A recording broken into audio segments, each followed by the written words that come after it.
ஆளு பக்கமா இருக்கேன், கை மாத்திரம் பக்கத்தூர் வரைக்கும் போயிட்டு வருது. ஹலோ ஜாலி டேக்கிஸ் மக்களே, நேற்று பார்வோட முகத்துல எவனோ ஒருத்தன் கபடி விளாண்ட மாதிரி ஆயிடுச்சு. எங்க அம்மா எவ்வளோ சொல்லிச்சு, அவங்க எல்லாம் சேராத. என்னதான் இருந்தாலும் காமெடி பண்ணக்கூடாது, பட் இருந்தாலும் இந்த முகத்தெல்லாம் பார்க்கும்போது சிரிப்பா வருது. சாரி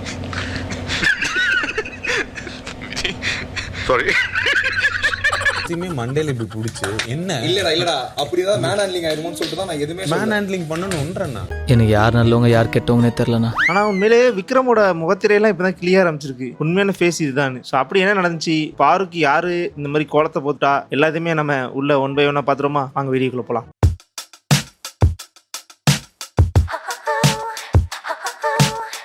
எடுத்த உடனே வினோத் வந்து ஏதோ பாட்டு பாடிட்டு இருந்தான். இதை பார்த்த ஆராரா வந்து என்ன அந்த பாட்டு பாடு அந்த பாட்டு அப்படின்னு சொன்னோடனே பாருக்கு தெரிஞ்சிருச்சு. பாரு சும்மாரு இல்லைன்னா சொருகிடுவேன் அந்த மாதிரி கடுப்புல பாரு வந்து உன் வேலையை மட்டும் பாரு, தேவையில்லாம என் பக்கம் வராத அப்படின்னு சொல்லி அங்க ஒரு வாக்குவாதம் வந்து பாரு கோவத்துல ஏசிட்டு அப்படியே எந்திரிச்சு போயிட்டா. கோவம் வருது.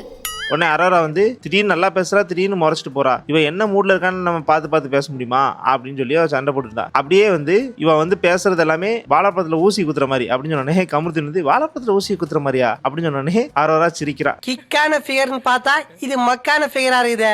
இப்போ இங்க பார்வதி வந்து இது கனி அக்கா இல்ல கன்னிங் அக்கா அப்படின்னு சொன்னதுக்கு ஆமா பாரு இவங்க சமைச்சு எல்லாத்தையும் நல்ல பேர் வாங்கிட்டு அப்படியே நாமினேஷன் லிஸ்ட்ல இருந்து தப்பிச்சுட்டே இருக்காங்க அப்படின்னு சொல்லிட்டே இருந்தான். ஸோ இதுக்கப்புறம் தர்பூசணி என்ன சொன்னானா, இருந்தாலும் அவங்க சாப்பாடு எல்லாமே நல்லா போடுறாங்க, ஆனா அந்த ரம்யா பீஸ் இருக்க சபரிக்குனா மட்டும் அள்ளி போடுது, அப்ஜேக்குனா கொடுத்து வச்ச மாதிரி எல்லாத்தையுமே எடுத்து போட்டுருது. ஆனா நான் போன உடனே ஸ்பூன் போட்டுருது. ஏன் நரம்பு தளர்ச்சியா? ஏன் இல்ல அடுத்தவன் ஒரு அள்ளி வைக்க கை இப்படி நடுங்குது? அவங்களுக்கு பிடிச்சவங்களுக்கு ஒரு மாதிரி பிடிக்காதவங்களுக்கு ஒரு மாதிரி நடந்துட்டு இருக்கா அப்படின்னு இந்த பீஸ் சாப்பாடுக்கு உட்காந்து வருத்தப்பட்டு இருக்கு. ஏன்னா நிறைய சாப்பிட்டு பழக்கம் இல்ல, உள்ள போய் ஒண்ணுமே கிடைக்கல. ஐயோ ஆறுவேளை சோறுனால மேற்கொண்டு நொறுக்கு திணி வேற திங்கிற குடும்பம்னா நாங்க.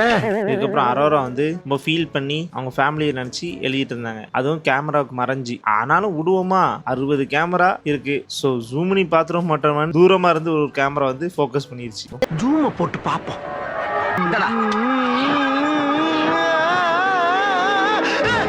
என்ன பண்ணீங்கற பூரா வீடியோல படம் எடுத்தாச்சு, வர்ற பொங்கலுக்கு ரிலீஸ் வீடியோவா. ஆமா, இதுக்கப்புறம் தான் நம்ம அவளோட எதிர்பார்த்த டாஸ்க். அது என்ன டாஸ்க்னா தலைக்காண்டி, அதாவது வீட்டு தலைக்காண்டி டாஸ்க். அதுல முக்கோணம் மாதிரி போட்டிருப்பாங்க.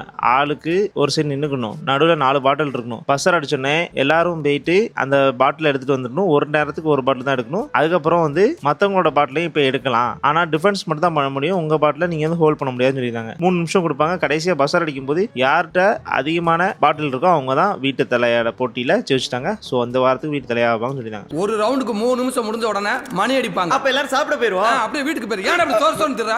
சோ ஸ்டார்ட் ஆச்சு. அதுல சபரி வந்து ஸ்டார்டிங் இடத்துல 2 பாட்டில் எடுத்து வந்துட்டான். இதுக்கப்புறம் வந்து தடுக்கிறன் பேர்ல 2 பேரும் வந்து பாட்டில் எடுக்கிறன் பேர்ல சைடு நின்றுட்டு பிடிக்க பார்த்தாங்க. கடைசியில பார்த்தா திவ்யா வந்து அவரோட பாட்டில் எடுத்து போயிட்டா. இதுக்கப்புறம் இன்னொரு பாட்டில பாரு எடுக்கலான்னு பார்க்கும்போது இவன் காலை வச்சு தடுக்கலான்னு தடுத்தான் பாருங்க. ஊட்டிச்சு பாருங்க கண் லைட்டு. அப்போதைக்கு பெருசா தெரியல, வலிக்குதுன்னு நெத்தில கை வச்ச மாதிரி தான் தெரிஞ்சு. அப்புறம் நேரம் போக அப்படியே பயங்கரமா வீங்க ஆரம்பிச்சிருச்சு. அதுவும் கிளைமேக்ஸ்ல அந்த நாமினேஷன் டிஷ்ல போகலாம் கண்ணை திறக்க முடியாத அளவுக்கு வீங்கி போயிருக்கு. ஐயோ என்ன ஆச்சு, கண்ணை கொட்டாங்கச்சி மாதிரி ஆக்கி வச்சுக்கிறானுங்க. இனி உன்னை எவனுமே கல்யாணம் பண்ணிக்காத அளவுக்கு பண்ணிட்டான் பாரு, இன்க்ளூட் மீ. ஆனா இங்க கண்ணில் அடிபட்டோன்னா தலையில கை வச்சுட்டு இருந்தால பாரு. ஸோ ஃபீல் பண்ணி பார்த்துட்டு இருக்க டைம்ல எனக்கா ஃபீல் பண்ணி பார்த்துட்டு இருக்கீங்க இந்த பாரு அப்படின்னு சொல்லி குடுகுடுன்னு ஓடி போய் திவ்யாவோட பாட்டில் இருந்தா. அம்மா உனக்காண்டி தானே அப்படி ஃபீல் பண்ணிட்டு இருந்தேன், இது வந்து அன்ஃபேர், சீப் கேம் அப்படின்னு திவ்யா சொல்லிட்டு இருக்கும்போது இங்க பார்த்தா பாருக்கு நெத்தில குண்டு பல்பு சைஸ்ல வீங்கி இருக்கு. இதை பார்த்தா திவ்யா வந்து ஐயோ வீங்கி இருக்கா, சரி அப்படின்னு அமைதி ஆயிட்டா. இல்லைன்னா அங்க ஒரு பெரிய சண்டையே வந்திருக்கும். நீ இன்னும் 2 தடவை சேர்த்து அரைஞ்சிருக்க முடியும். ஆனா இதுல அடிபட்டது பாத்தீங்கன்னா சபரி மேலாம் தப்பு கிடையாது. சபரி வந்து தடுக்க தான் பாத்துருக்கான், இவரும் பாட்டில் எடுக்க தான் போயிருக்கா. சோ அது எதிர்ச்சியா நடந்துருச்சு. ஆனா உளுந்தது பாருவோட முகத்துல. சோ அடிபட்டது பாருனாலேயே சபரி வந்து இதை கண்டுக்கிடாம அப்படி விட்டுட்டான். இதுலதான் நான் இன்ட்ரோல சொன்ன விஷயம் எல்லாமே நடந்துச்சு. விக்ரம் வந்து பார்வை பத்தி பேசியிருந்தான். நானா இருந்தா 2 தலையை இப்படி பிடிச்சிட்டாம்னு அடிச்சிருப்பேன். கேம் நானா அந்த மண்டே என்ன நான் இப்படி பண்ணிருப்பேன். பிசிக்கல் டாஸ்க் தானே, என்கிட்ட இனிமே வரட்டும் டாஸ்க் அப்போ பலர்னு விட்றேன் அப்படி இப்படின்லாம் பேசிட்டு இருக்கான். சத்தியமா பார்க்கவே மாட்டேன். நீ பிசிக்கல் டாஸ்க் வரட்டும் செத்தாங்க எல்லாம் மெனக்கட்டு அடிப்ப பலார் வைப்பேன். இப்படி வெறி பிடிச்ச அழகுற நீ இப்போ ஒரு சைக்கோ. இதெல்லாம் தெரிஞ்சு விக்ரமோட ஒரிஜினல் ஃபேஸ் இதான்னு. நான் கேடு கெட்டவன்டா. இதுக்கப்புறம் வந்து ஐஸ் பேக்லாம் வச்சாங்க. அதுக்கப்புறம் வந்து பிக் பாஸ் வந்து கன்ஃபர்ஷன் ரூமுக்கு கூட்டு போய் டாக்டர்லாம் செக் பண்ணியிருக்காங்க. ஒன்றும் இல்லை, ஐஸ் பேக் வச்சா சரிஞ்சாதுன்னு சொல்லிட்டாங்க. ஸோ வெளியே வந்த கிட்ட என்ன பாரு விளையாட முடியுமா அப்படின்னு பிக் பாஸ் கேட்டதுக்கு அவன் விளையாடுறேன் அப்படின்னு சொன்னாங்க. ஸோ அதுக்கப்புறம் 2வது டாஸ்க் ஆரம்பிச்சதுலேருந்து பாரு என்னெல்லாம் பண்ணக்கூடாதோ எல்லாத்தையுமே பண்ண ஆரம்பிச்சா. அதாவது ஃபவுல் பண்ண ஆரம்பிச்சா. 2 பாட்டில் கை வச்சு பிடிக்க கூடாதுன்னு சொன்னாங்க, ஆனால் பிடிச்சாங்க. 2 பாட்டில் எட்டு வரக்கூடாதுன்னு சொன்னாங்க, அதையும் பண்ணா. அப்புறம் அந்த கோர்ட்டுக்குள்ள போகக்கூடாதுன்னு சொன்னாங்க, அதையும் போனா. ரூல்ஸ் அண்ட் ரெகுலேஷன்ஸ் எங்களுக்கு இல்ல. இதை பார்த்த கனி அண்ட் சாண்ட்ரா வந்து நடுவராக இருந்தாங்க. ஸோ இவங்க ஃபவுல் பண்ணிட்டாங்க அப்படின்னு சொல்லிட்டு ரீமேட்ச் ஆரம்பிச்சாங்க. ஆனால் அந்த ரீமேட்சுக்கு முன்னாடியே சபரி ஜெயிக்க வேண்டியது. ஸோ இதுக்கப்புறம் ரீமேட்ச் ஆரம்பிச்சாங்க. ரீமேட்ச்லேயும் பார்த்தீங்கன்னா திருப்பி கால் வைக்கக்கூடாதுன்னு சொன்னாங்க, உள்ள வச்சிட்டா. ஸோ இதுக்கப்புறம் ஃபவுல் சொல்லிட்டு அவளை வெளியே அனுப்பிட்டாங்க. அதுக்கப்புறம் வந்து திவ்யாவும் வந்து 2 பாட்டில் கையை வச்சு தூக்கிட்டா. ஸோ அதனால அவளையும் டிஸ்குவாலிஃபை பண்ணிட்டாங்க. ஸோ சபரி ஆல்ரெடி ஜெயிச்சிருப்பான், ஆனால் இன்னும் 1.5 நிமிஷம் இருக்கு அப்படின்னு சொல்லி ஹோல்ட் பண்ண ஆரம்பிச்சிட்டாங்க. பைத்தியக்கார பசங்களா. ஏன்னா 1.5 நிமிஷம் முடிச்சிட்டாங்கன்னா அதோட ஜெயிச்சிட்டான் சபரி அப்படின்னு சொல்லி முடிக்கிறத விட்டுட்டு இன்னும் 1.5 நிமிஷம் இருக்கு அப்படின்னு சொல்லி ஹோல்ட் பண்ணி வச்சிருக்காங்க. இதுக்கெல்லாம் காரணம் யார் தெரியுமா? FJ பையல் தான். ஸோ இப்படி வெயிட் பண்ணிட்டு இருக்கும்போது பார்வதி பேசி நான் டிஸ்குவாலிஃபை ஆனாலும் நான் வந்து டிஸ்ட்ராக்ட் பண்ண போறேன் அப்படின்னு சொல்லி சபரி கிட்ட போய் வம்பிழுத்தாளா. இதை பார்த்த சபரி வந்து கடுப்பாய் போ போ அப்படின்னு தள்ள ஆரம்பிச்சான். ஐயோ என்ன மச்சான், இதுக்கப்புறம் இந்த மாதிரி விளையாட்டுலாம் வீட்டுக்குள்ள விளையாடக்கூடாது, போடா வெளியே. அதுல ஒரு டைம்ல சூக்காலோட பார்வோட காலை மிதிச்சிட்டான். இதை பார்த்த பார் வந்து செம்ம கடுப்பாயிட்டு என்னையோட மிதிக்கிற அறிவு கட்டவனே அப்படின்னு சொல்லி திருப்பியும் உள்ள வந்தான். திரும்பியும் உள்ளே வர இப்ப பாரு அப்படின்னு சொல்லிட்டு ஒரு தள்ளாம பாருங்க சபரி நேரா போய் ஜட்ஜோட காலில் போய் விழுந்துட்டான். இதை பார்த்த பார் வந்து செம்ம கடுப்பாயிட்டு டேய் லூசு பயில அப்படின்னு கெட்டவார்த்தை போட ஆரம்பிச்சிட்டா.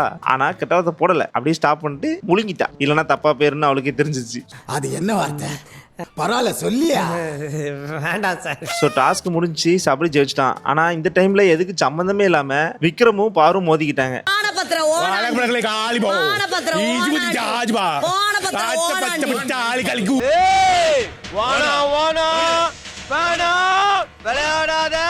ஆனா இதெல்லாம் பார்க்கும்போது கத்தாதீங்கன்னு எவ்வளவு தடவை சொல்லிட்டு இருந்தேன் அப்படின்னு விஜய் சேதுபதி நடிச்சிருப்பாரு. படிச்சு சொன்னேனேடா, கண்டிஷன்ஸை ஃபாலோ பண்ணுங்கடான்னு கேட்டீங்களா? இதுக்கப்புறம் கேப்டன் சபரி வந்து ஒவ்வொரு டீமா பிரிச்சுட்டு இருந்தாங்களா. அப்போ உள்ள உட்காந்து பாரு வந்து இவன் ஒருத்தன் எதையாவது பேசிக்கிட்டே இருக்கான், ஆல்ரெடி கண் வழியில இருக்கேன் அப்படின்னு சொல்லி செம கடுப்புல தலாவணி குத்திட்டு இருக்கா. ஆனா பாருக்கு தோத்ததை ஏத்த முடியலையா, சபரி செவிச்சிட்டான்னு கடுப்புல இருக்காளான்னு தெரியல. மனசுல வச்சுக்கிட்டு நேரடியா பேசியிருக்கலாமே. ஸோ இதுக்கப்புறம் வந்து வெளியே தள்ளி விட்ட மேட்டர் வச்சு இங்க பாருவும் விக்ரமும் பேசிட்டு இருந்தாங்க. அப்போ வந்து விக்ரம் என்ன பண்ணான்னு பாருங்களேன். அப்படியே வந்து போகும்போது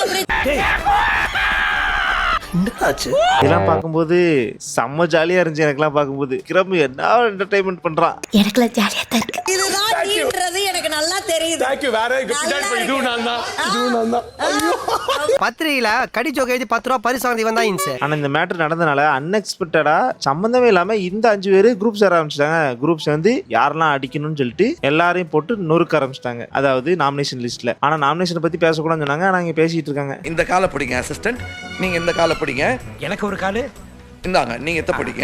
என்னதான் விஜய் சேதுபதி சார் இதை கேட்டாலும் இதுக்கும் ஒரு பதில் வச்சிருப்பாங்க. இதுக்கப்புறம் சாண்ட்ராவையும் பிரச்சனையும் கூட்டு உங்களுக்கு கொடுத்த சீக்ரெட் டாஸ்க்ல ஜெயிச்சதுனால நீங்க நாமினேஷன் ஃப்ரீ பாஸ் யாரும் கொடுக்குறீங்க அப்படிங்கிறதுக்கு பிரச்சனை கொடுத்துட்டாங்க. அப்புறம் யாரோ டைரக்டா நாமினேஷன் பண்றதுங்கிறதுக்கு சுபிக்ஷாவை சொல்லிட்டாங்க. என்னடா இழிச்சவாய பாருங்க, எந்த கேள்வி கேட்க மாட்டாங்கிற இலக்கா இருந்தா. இதுக்கப்புறம் நாமினேஷன் ஆரம்பிச்சிச்சு. ஸோ அப்பவும் சபரி முடிச்சுட்டு வெளியே வந்ததுக்கப்புறம் பாரு உள்ள போச்சுனாங்க. அதுக்கு வினோத் வாயை அடக்காம அவளுக்கு கண்ணில் அடிபட்டிருக்கு, இப்போ பார்த்து பாருன்னு சொல்லிட்டு இருக்கு அப்படின்னு கலாச்சிட்டு இருந்தா. இதை பார்த்தா கமருதீன் வந்து செம கடுப்பாயிட்டான். ஸோ அப்படியே 2 பேருக்கும் சண்டை போட ஆரம்பிச்சிட்டாங்க.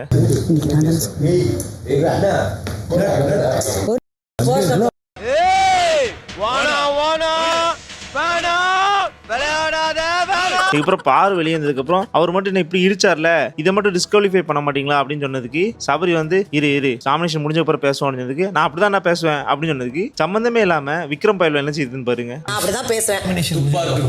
துப்பாக்கி தூமழை எனக்கு தோணுச்சு.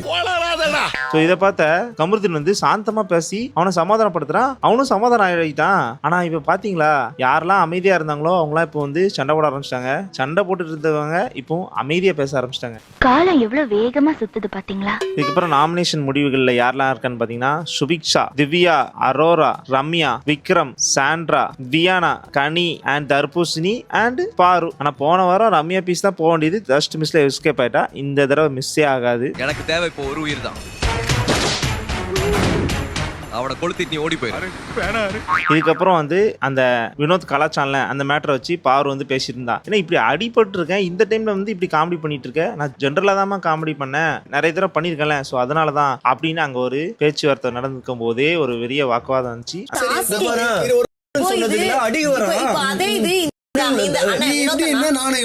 அப்படின்னு போட்டு கொடுத்துட்டானா? உண்மை பூரா சொல்லிட்டாங்க. அதுக்கப்புறம் வந்து வினோத் வந்து சாரிமான்னு சொல்லிட்டு அப்படி இப்படின்னு சொல்லி அந்த மேட்டரை முடிச்சிட்டாங்க. நீ ஹோஸ்டல் அவங்க சொல்லிட்டு உண்மைதானே அவங்க சொல்லிட்டு பேசினே இல்லையா? நான் பண்ணியிருந்தா சாரி மன்னிச்சுக்கோ, ஓகேவா? தப்பா நினைச்சுக்க. சரிதான் தெளிவா. ஓகே தலைவா வரேன். சரி ஓகே, இன்னைக்குள்ள வீடியோ அவ்வளவுதான். உங்களுக்கு இந்த வீடியோ பிடிச்சதா பிடிக்கல எல்லாத்தையுமே கமெண்ட் பாக்ஸ் லீவ் பண்ணிட்டு போங்க. பாருக்கு அடிப்பட்டதை பத்தி நீங்க என்ன நினைக்கிறீங்க? அது உங்களுக்கு இன்ட்ரெஸ்டிங்கா இருந்துச்சா இல்லைனா வருத்தமா இருந்துச்சா? அதையும் வந்து கமெண்ட் பாக்ஸ் லீவ் பண்ணிட்டு போங்க. நான் பார்த்து படிச்சு தெரிஞ்சுக்கிறேன். நம்ம அடுத்த ஒரு நல்ல வீடியோல வந்து சந்திப்போம். நான் தான் உங்க ஜாலி. பாய்.